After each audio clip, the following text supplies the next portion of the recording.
Hello, I'm Mike, and this is Will. We are the Tabletop Donkeys. Hello. And bring you issue 34 of Age of Sigmar Mortal Realms magazine today. In this issue, we got a Dominion of Sigmar statue with two braziers to go with it. As usual, before we have a look through the magazine, if you want to skip straight to the battle for this issue, you can do so by looking at the chapters in the time bar, or there is a time code in the description. Heading into the issue now, first up with some background on Lethis, the Raven City. This is held by the Anvils of the Heldenhammer on the realm of Shyish, and it protects a realm gate which connects to Azir, so it's a vital foothold for the forces of Sigmar on the realm of death. Also notes down here that Catacross, the Mortarch of the Necropolis, who we learned about in the previous issue, was imprisoned here but has been since freed. Also talks about the lake Lethis that Lethis is on and the kind of area, the immediate environs. There's some more background on the forces of chaos, where it goes over the slaves of darkness, the mortal followers of chaos, then the beasts of chaos, weird creations of man and beast, the Skaven, and the forces of the gods, which are the demon forces, which I think we've seen most of these before. There was some background on the Great Horned Rat, the fifth Chaos God, or the god of the Skaven. It also talks about the Council of 13, who are sort of the rulers of the Skaven, and the Vermin Lords, which are the greater demons of the Great Horned Rat. And finally, there's a short story about some Skaven from Clan Eshin fighting with the Nighthaunt, in the process summoning a Vermin Lord to aid them. Now, the build guide for our Dominion of Sigmar statue, it's fairly easy to put together. I think this little bit here, where there's a sort of skirt around the base, was a little bit fiddly to put together, which shouldn't be too hard. It also says you should glue the two halves of the brazier together before putting the flame in. I would actually suggest leaving the flame separate, because it's much easier to paint if you do that. It is quite a while before you're told how to paint it, but you could just use blue tack or something to hold it in place. And the painting guide is fairly similar to the runes we've seen, same white undercoat with a brown wash. There's a fair amount of blue and gold detail in here, but it's just fairly simple to do. And the gold is pretty much the same as how you'd paint the Stormcast Eternals. And there's also painting the coal for the fire. You don't actually finish painting the flames yet. It's quite a while before you learn how to do them. But as I said, just keep it separate so it's easier.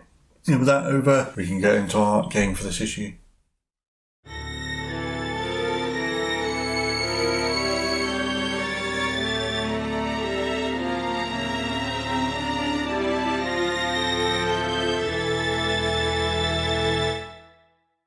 So we'll shortly be on to our game, but first there's just a quick tutorial here for how the charge phase works, and I think this is all stuff we already know. It's just clarifying when units can and can't charge, and what happens if you want to charge multiple enemies. As long as you get within half an inch of one enemy model, then the other charging models can go wherever they like, including within 3 inches of another enemy unit.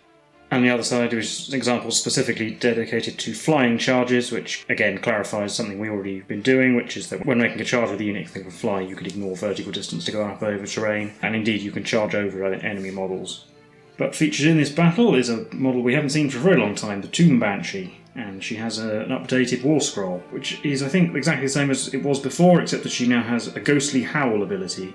So at the start of the shooting phase, the Nighthaunt player can pick an enemy unit within 10 inches of the Tomb Banshee and roll 2d6, adding the results together, and if that's higher than the target unit's bravery characteristic, they take a number of mortal wounds equal to the difference between the roll and the bravery characteristic. Otherwise not a very good melee combatant, but her Chill Dagger does inflict mortal wounds if a 6 to hit is rolled. And on the reverse, just a description of how those things work. And then we'll be on to our battle. A little fiction here, the Clash of Knights. The story's pretty much that the Knight-Questor Orric Ravenscar is leading his troops through the ruins of Summersong and encounters some Nighthaunt led by the Knight of Shrouds, hence the title The Clash of Knights. And we have a little diagram here explaining where to put the new statue of Sigmar on the two braziers that go on the mat. And they just go over the part where the printed versions of them are, so this is basically in the Stormcast deployment zone, as we'll show you in a second. So on to the Battleplan itself, opposing knights. For the Nighthaunt, we have the Knight of Shrouds, obviously, and the Tomb Banshee, as I said before, accompanied by a Dreadblade Harrow, 4 Grimghast Reapers and 4 Glavewraith Stalkers, facing off against the Night-Questors, 5 Sequitors, 4 Liberators and 3 Castigators. So unusually, these Stormcast Eternals actually outnumber the Nighthaunt for this battle.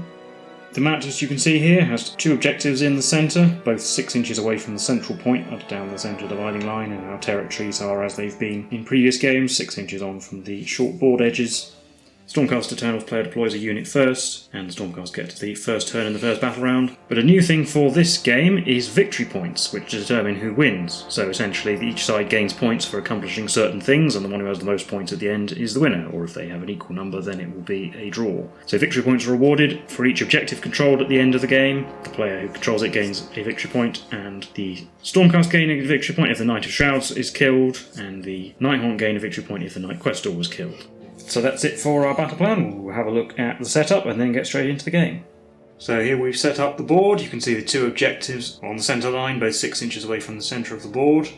And we have our new statue of Sigmar facing the other way, and the two braziers, the other one is there behind it. So it's just basically in the Stormcast deployment zone. And having a look at the Stormcast deployment, we've got the 4 Liberators sort of around the ruin over here. That's about the best I can do, given where the wall is. And we've got the Castigators in the centre, with the Knight-Questor behind them, and the Sequitors on the far side over there, and the Knight-Questor will be my general. And over on the Nighthaunt end... Yeah, so first from the camera we've got the Grimghast Reapers with the Dreadblade behind them, and then the other group, which is the 4 Glaive Wraiths, the Tomb Banshee and the Knight of Shrouds, and the Knight of Shrouds is going to be my general. I didn't say this before, but this battle only lasts for 4 battle rounds, and the Stormcast get the first turn in the first battle round, so we'll be on to Stormcast Eternals turn 1. I can command point in my hero phase, but there's nothing else to do in my hero phase, as I don't have any wizards or anything. And everybody's moved up. The Castigators moved normally, so they can shoot, well, the one in the front can shoot. And everybody else ran, but the Knight-Questor and the Sequitors only needed a 1. It just wanted an extra inch, so I didn't bother rolling that. The Liberators did run, and they rolled a 3, just to spread them out a bit more, given that they had to deploy in strange formation. We'll be on to the shooting phase, and the front Castigator is just about in range of the Glaive Wraith Stalkers, so fire 1 shot at them. As usual, they will always do power to accuracy, so rerolling 1s to hit, because the extra rend isn't helpful. So we've got 1 shot hitting on a 3, rerolling 1s. On a 6, well, that'll do. Does D3 hits. 2, which win on 3s. No, they don't. But that's everything for my turn, because I'm obviously not arranged to carry charges, so we'll be on to Nighthaunt turn 1.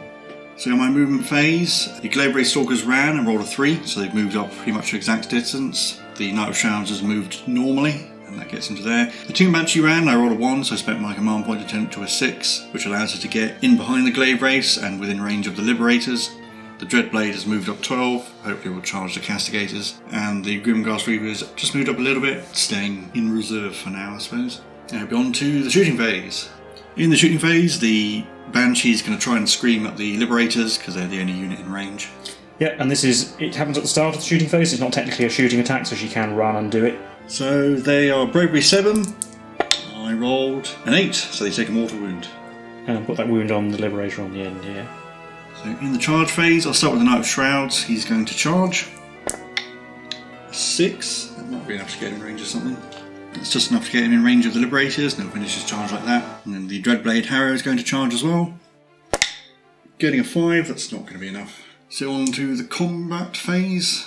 So the Knight of Shrouds is going to pile in. He's going to pile in. So he was closest to this Liberator. He's going to pile in, so he's in base contact with those two. We have 4 attacks hitting on 3s. Getting 3 hits. And wounding on 3s. Getting 1. So we've got a 5+ save rerolling 1s. Nope, that's a 4. So 2 damage. And then we've got the Horse. 2 attacks hitting on 4s. Getting a hit. Wounding on 5s. Getting a wound. 4+ save.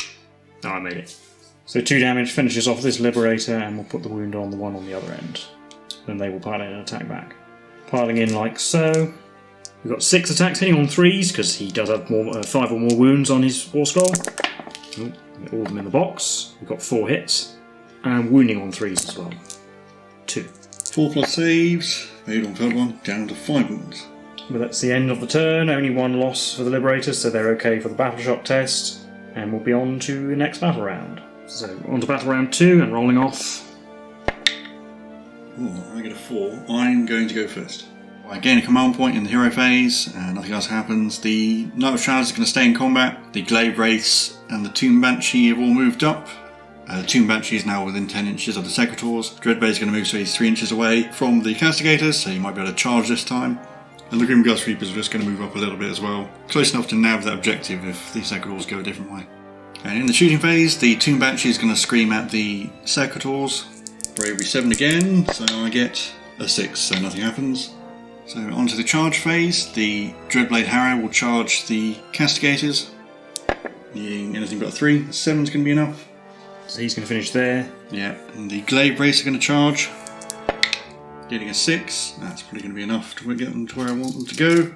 So the Glaive Wraiths will end up like that. It's enough to get them over the Liberators and into melee. And finally the Tomb Banshee will charge as well. Or 10, that's easily enough. So 10 inches is enough to allow her to slot in on that gap between the board edge and the Knight of Shrouds and that Liberator. And it'll be on to the fight phase. I'm going to pick the Knight of Shrouds to go first. 4 attacks on the Liberators, hitting on 3s. Wow. 2 attacks from the horse, they hit on 4s, at least the horse can hit. Sorry, I cut the camera off too early. And wounds on 5s, nothing. So I'm going to pick the Liberators before they get hit harder by anything else. I'm going to put all our attacks on the Knight of Shrouds because I do get a victory point if he dies. 6 attacks hitting on 3s because he's a big lad, getting 5 hits. And wounding on 3s, getting 4. 4 plus saves, made 2 of them, so he's down to 3 wounds. Okay. So I'm going to pick the Dreadblade to go next because he's the Glaive Race and the Banshee are fine. So he has 3 attacks because he charged, hitting on 3s, getting a single hit. Wounds on a 3, it doesn't. His horse hits on 4s, gets a hit. Wounds on a 5, it doesn't. My only remaining pick is the Castigators. They'll pile in like this. And this one over here will put his attacks on the Glaive Wraith Stalkers, because if I can get rid of one of them, that reduces attacks on the Liberators, and the other 2 have to fight the Dreadblade Harrow. 2 attacks on the Glaive Wraiths on 4s, 1 hit. Wounds on a 4. Nope. 4 attacks on the Dreadblade. Try it more on my hand. I've got 2 hits. Wounding on 4s. Nothing. So 8 attacks from the Glaive Race on the Liberators, hitting on 4s, rerolling everything because we charged, getting 5 hits, wounding on 3s, getting 5. So 4 plus saves, rerolling 1s for shields, failed 2 and no 1s, so 2 damage. That kills off the wounded one, and then we've got a wound on this one over here closest to the board edge. And finally the Tomb Banshee gets to go. 1 attack, hitting on a 4, I think. That is a hit anyway, definitely a hit. 3s or 4s, but the 5 is good. Wounds on a 3. It wounds. There's -2 rend. Yes, so 6 rerolling 1s needed. Nope. D3 damage for 3. Oh, that's enough to finish off the remaining Liberator and a half. That is enough indeed to kill off the Liberators, leaving a big hole over this side. That is the end of Nighthaunt turn 2 on the Stormcast turn 2. So I gain a command point in the hero phase, and then the Castigators are going to retreat. They could shoot in melee, but I kind of want to clear a bit of space for the Sequitors to come in, and this means they won't get hit. And then Knight-Questor has moved around as well, and the Sequitors will come over this way. So we're largely just going to ignore that objective up there in the Grimgar's Reapers for the moment. So there's no shooting phase because the Castigators retreated, so on to the charge phase. We'll start with the Knight-Questor, because if he rolls low, it might affect where we'll send the Sequitors. For him, he makes a 9. That's easily enough. The Knight-Questor will come down here to engage the Knight of Shrouds, and then the Sequitors are going to charge as well. They roll a 10. And the Sequitors are going to come in like this, and they're going to kind of wrap round, using those rules for multiple charges that we're given in the tutorial of this issue. And then we'll be on to the fight phase. At the start of the fight phase, we'll declare the Sequitors are going to do power to their weapons. Yeah, the Knight of Shrouds will use Lord of Geists on the Glaive Wraiths. Okay, so that gives them an extra attack. Yep. Then I will pick the Sequitors to fight with first. Piling in like this, so we get the 2 Great Maces attacking the Knight of Shrouds, and the other 3 are within an inch of the Glaive Wraiths. So we will put the 2 Great Maces into the Knight of Shrouds. The Prime has to attack the Glaive Wraith Stalkers, and I think the other 2 will as well. We're going to ignore the Dreadblade Harrow. So Great Maces on the Knight of Shrouds, hitting on 3s, re-rolling fails. They all hit, and we've got a 6, which is D3 hits. Just 1. So 4 hits total. Wounding on 3s. Only 1. 4 plus save, which you made. And then the normal Stormsmite Mauls on the Glaive Wraith Stalkers. We've got 7 attacks because the Prime is there. Re-rolling that 2 into hits, so 7 hits. And 3s to wound. 6. Might regret using Lord of Geists on the Glaive Wraiths. They were 4 plus save. Failed 3, 1 left. So we'll just leave the drummer alive. We'll pick the Knight of Shrouds next, and he's going to put all of his attacks on the Knight-Questor. 4 attacks, hitting on 3s. They all hit. Wounding on 3s. Wow. Horse hits on 4s, gets a hit. Yeah, he got a wound. 3 plus save, re-rolling fails. Oh, is the horse actually going to wound him? Yes, it is. Yes, the horse gets through. The Knight-Questor is down to 4 wounds. And then the Knight-Questor gets to hit back.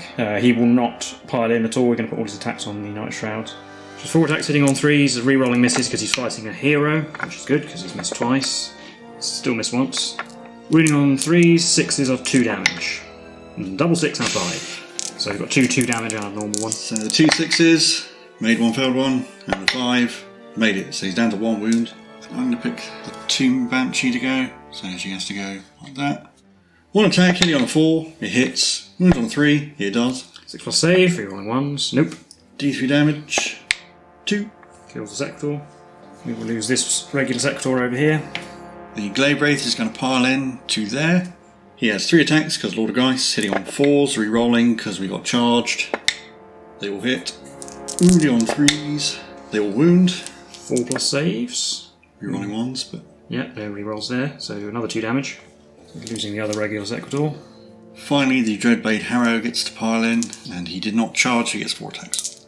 4 attacks, hitting on 3s. So he got 3 hits. He wounds on 3s, and he gets to re-roll wound rolls of 1 because he's within 9 inches of a Knight of Shrouds. Well, that's good. Nope. And the horse gets a hit, wounds on a 5, doesn't wound. So that's all the fighting. The battle shock phase, I'll spend command point to let the Sequitors automatically pass, because they're within 12 inches of my general, yes. And that's the end of the battle round. So we'll be rolling off again. So on to battle round 3, rolling off. I got a 5. Oh, I got a 6. I'm going to go first. So in my movement phase, the Grimghast Reapers are going to move up, so they're within range of the Castigators. And the Gladeblade Stalker is going to retreat, because he can retreat and charge. He beats his drum for himself. And then we'll be on to the shooting phase. In the shooting phase, the Banshee will scream at the Sequitors. I roll an 8, so that's going to be 1 mortal wound on them. So the wound will go on the Sequitor Prime. In the charge phase, the Grimghast Reapers are going to charge.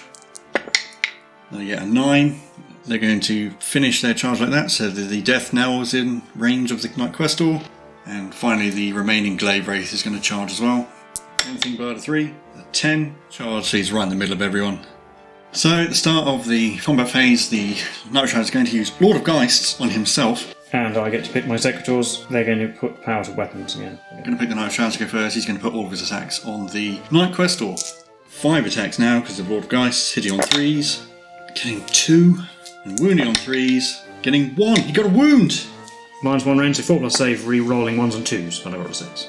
And then his horse hits on 4s, getting 1, wounds on 5s, doesn't get anything. I'll pick the Sequitors to attack. The Prime is going to attack the Grimghast Reapers, who've moved into 1-inch range, and the 2 Great Maces, I'm going to put both of them on the Dreadblade Harrow. With the Prime first on the Reapers, hitting on 3s, re-rolling, so power to weapons, so re-roll that 2, into a miss, 2 hits. Wounding on 3s, just 1. 4+ save, made it.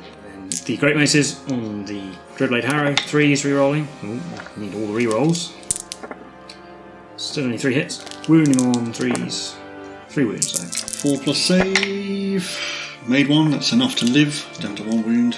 I'm going to pick the Grimghast Reapers to go. So the 3 normal ones are going to fight the Castigators, and the Death Knell is going to go on the Sequitors. 6 attacks from the Scythes on the Castigators, hitting on 4s. Getting 4. And wounding on 3s. Getting 2. -1 rend. So 5+ saves. Made neither. It's a dead Castigator. We'll kill this regular Castigator here. And the Death Knell hits on a 3. 1 attack, missed. Castigators are now safe, so we'll do the Night-Questor. He'll put all his attacks on the Knight of Shrouds. So 4 attacks, 3s to hit, re-rolling, because it's a hero. And he missed twice again. Still missed twice. Blimey. Wounding on 3s. Oh no, nothing. I'll do the Glaive Wraith next. 2 attacks hitting on 4s, re-rolling because we charged. That's hit. 1 hit. Wounds on 3. It doesn't. I'll do the Castigators. They will pile in like that, so they both get in range. 4 attacks between them, hitting on 4s. 2 hits. Wounding on 4s as well. 1. 4+ save. Failed, so that's 1 dead. Now we'll take away this one. I'll do the Dreadblade next. 4 attacks because he didn't charge. Hitting on 3s, getting 2. Wounding on 3s, re-rolling 1s because Knight of Shrouds, getting 1. 5+ save, re-rolling 1s. Re-roll 1s because I do still have a shield. Nope. And then the horse hits on 4s, getting a hit. Wounds on 5s, doesn't. So 1 damage total is enough to kill off the Sequitor Prime. Finally, the Tomb Banshee gets to go. She has 1 attack hitting on a 4. Missed. So no battle shock test necessary. On to Stormcast turn 3. So nobody's going to retreat this turn. That means we're straight onto the shooting phase, where the Castigators are going to shoot at the Grimghast Reapers. 2 shots. The Prime hits on a 2, the other guy on a 3, re-rolling 1s. 1 hit. Wounds on a 3. It did not. On to the fight phase, I'll declare power to weapons with the Sequitors. They can't actually do power to shields because they haven't got any shields left. It'll be a bit risky and try and put 1 Sequitor into the Knight of Shrouds and 1 into the Dreadblade Harrow. We'll do the Knight of Shrouds first, hitting on 3s, re-rolling misses. So we roll that miss. Into a hit. 2 hits, winning on 3s. Just 1. 4+ save to live. No. And then on the Dreadblade, roll 2 1s, re-roll. Into 2 hits. Well, no, sorry, that's a D3 hits. into 3 total. Wounding on 3s, 2. 4 plus saves. He's dead as well. Guess I'll pick the Reapers. These 2 normal ones, they were 2-inch weapon range. I'll go on the Castigators, and the Death Knell will go on the Secretors. 4 attacks on the Castigators, hitting on 4s, getting nothing at all. And the Death Knell hits on a 3. It hits. Wounds on a 3. It does. -1. So 4 plus save, re-rolling 1s and 2s. Yep, so sorry, yeah. 5 plus save, but I made it with a 6. So that leaves the Knight-Questor to go. He will stay where he is because he's in range of the objective, and he'll attack the Grimghast Reapers. 4 attacks, hitting on 3s. There's the usual 2 misses. Wounds on 3s. Oh, just 1. 4 plus save. Made it. Tomb Banshee's going to go. She hit and does D3 mortal wounds. That's a 6 to hit, yeah. D3 mortal wounds. So a wound on that Secretor. Now the Castigators get to go. Behind a little bit, so they're just about within an inch, but as close as I can get into the other objective over there. 4 attacks on 3s. No, sorry, 4 attacks on 4s, and that's 3 3s and a 2. Finally, the Glaive Wraith is going to go, and he's going to stay where he is and put his attacks on the Secretors. 2 attacks hitting on 4s, no rerolls, 1 hit, doesn't wound. That's the end of the battle round. No battle shock test necessary again. On to battle round 4. Rolling off, goes first. I roll a 6. No, I didn't. So, yeah, we'll go first. Obviously, this is the last battle round, so the 2 Castigators are going to retreat, and they'll end up over there in range of the objective on the far side. And the other 2 units will stay engaged in melee. And there won't be a shooting phase or a charge phase, so straight to the fight phase, where I'll declare power to the weapons with the Secretors, and I will also pick them to go first. The one Secretor that isn't wounded will pile in a little bit, so he's still within an inch of his friend, but also within an inch of that remaining Glaive Wraith Stalker. And then obviously we'll put 1 into the Glaive Wraith and 1 into the Tomb Banshee, because that's all I can do. On the Glaive Wraith, 2 attacks on 3s, re-rolling misses, so we've got the 6, which turns into 3 hits, 4 hits. Wounding on 3s, and 2. 4 plus, made both. Fine. And on the Tomb Banshee, 3s, and I've got a 6 again for the D3, so 3 hits. Wounding on 3s, 2. 4 plus. Fell both, so she's dead. Yeah, she's got 4 wounds, and that's 2 damage each.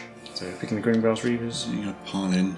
We're going to put all our attacks on the Knight-Questor. 4 attacks on the regular size, hitting on 4s, hitting 2, wounding on 3s, hitting 1. That's 1 rend, so 4 plus re-rolling 1s and 2s. Reroll 1 and 2. Yep, into a success. And the Death Knell hits on a 3, it misses. Okay, I'll go straight into doing the Knight-Questor himself. He'll hit the Grimghast Reapers. 4 attacks on 3s. Oh, 3 hits. Wounding on 3s. 2 wounds. 4 plus, made both. Finally, the Glaive Wraith is going to attack the Secretors. 2 attacks hitting on 4s, nothing. So, but that's going to be the end of the Stormcast turn. On to Nighthaunt turn 4. Right, so we're just going to fall back. Yep, so basically getting out 3 inches. And the Glaive Wraith is going to fall back, so that he's 3 inches away from the Castigators. He's going to charge. 10's easy enough. 2 attacks hitting on 4s, we're rolling because we charged. Doesn't need 3 rolls. Wounding on 3s, all. 2 4 plus saves. Oh, maybe 1 fail one. That is. So wound on the regular Castigator, and then they get to fight back. 4 attacks on 4s. They got some hits. Wounding on 4s as well. Oh, 2 wounds. 4 plus. No, he dies. And that actually brings us to the end of the game, because there's only 4 battle rounds. At the end of the game, the victory points are as follows. The Nighthaunt hold this objective down here, because they have more models within 3 inches of it than the Stormcast do, so that's 1 victory point. The Stormcast hold that one up there for 1 victory point, but the Knight of Shrouds is dead, gaining the Stormcast an extra victory point, so 2 victory points to 1 in favour of the Stormcast Eternals. And we will recap that game for you now. So that was the battle plan for Age of Sigmar Mortal Realms magazine, issue 34. How do you think that went? And considering I was outnumbered, much better than I thought it would. It would help if I could roll 3s. To be honest, it was actually quite close to being a draw. If the Glaive Wraith had killed a Castigator and then not died, it would have been a tie. So if my Knight of Shrouds, well, he got something like 2 wounds out of 10 attempts or something, if he managed to do a few more wounds, or the Dreadblade Harridan had done a few more wounds, I probably would have won that game. Yeah, you were supremely unlucky. I think you rolled 4 dice needing 3s 4 times. On 3 occasions, you got 2 1s and 2 2s. Yeah, I think 2 of those rolls were for doing wounds as well. Yeah, just a few more wounds here and there, and there wouldn't have been any Secretors left, or more. There's the Sequitors mainly. Yeah, I don't think the Sequitors were quite as devastating as they usually are, but the two Mace ones survived, and in fact they probably did almost all of the damage to my army. I think the Sequitors between them did all of the wounds on the Dreadblade Harrow, they did, and killed the Glaive Wraiths. Two Banshees, so yeah. But again, I think this is another case where having objectives, having 2 mobile fast units is really good for me. Yeah, and if you had one of those left alive at the end, at least you could have easily... Yeah, could have easily fallen back to Dreadblade to take the other objective. Yeah. Yeah, I definitely think these objective games give the Nighthaunt actually more of a chance. I mean, this game was actually probably a little bit better balanced than some of the other ones we've had anyway. But the mobility advantage is definitely a thing. And also, I felt like going first for me was a bit of a disadvantage because even if you didn't get the double turn over your first and second turns, I would have been moving up basically not really within charge range. Because your army's faster, you could actually kind of dictate the pace of this battle. And you did actually dictate where you charged and where the fight happened. Yeah, pretty much. Just, unfortunately, you just didn't do enough damage on the charge. Very unlikely, but the Dreadblade could kill the Castigators on the charge, and the Knight of Shrouds could have killed the Liberators, which would have been totally devastating to wipe out your army in one turn. Yeah. At least the 2 Banshee pulled her weight a bit, killed a Sequitor or 2, and her Scream did some damage at least, which isn't, on average, is not actually going to do anything to the Stormcast because their bravery is quite high. Yes, and I was actually pretty terrified of her before the beginning of the game because it just takes you rolling like an 11 or a 12 on that roll. And it's really going to ruin your day. Yeah. I think probably she performed about average. I think I rolled an 8, a 6 and an 8, so that's pretty much average. She managed to hit with her weapon most of the time. Yeah, she did a few wounds in melee as well, so... Certainly did more than the other 2 heroes. She actually does something for me to do in the shooting phase. And one that you can't save against either, because mortal wounds are definitely pretty bad for the Stormcast, since you've got such an elite army. Yeah, she's definitely a good pick against small elite armies like the Stormcast. And also, I believe the Nighthaunt should, in theory, lower the bravery of nearby models. I think it's -1 they get. Yeah, when you actually get to use that special rule, it will be even better. Also, having all the terrain in your deployment zone is a really big disadvantage because you've got such huge bases that you actually, it's noticeable enough the stuff got in the way. It takes so much movement to get up and over the ruins as well. Yeah, and I was actually hampered in my deployment. That was why I could only get 1 Castigator in range to shoot in the first turn, because there was stuff in the way. I don't think your base actually fits in between the braziers and the statue either. No. Well, I guess actually talking about the new terrain, it's quite a nice statue. It's got a regal statue of Sigmar in his magnificence. And the 2 braziers, sort of make the battlefield look nice. They are 2 inches tall, so they just get in the way. You have to move around them, but it's not that much. And I think they look quite good alongside the other terrain. It fits well together as a set, and with some of the other stuff we're going to get in the future as well. Other than the strange placement, it's quite a nice addition to our board. But I don't think there's anything more to be said for this episode, so if you enjoyed this video, please do leave a like and subscribe. Let us know how you've been getting on, if you've been playing through any of these, or thoughts about how this battle went. But otherwise, we've been the Tabletop Donkeys, and we will see you in the next one. Bye for now.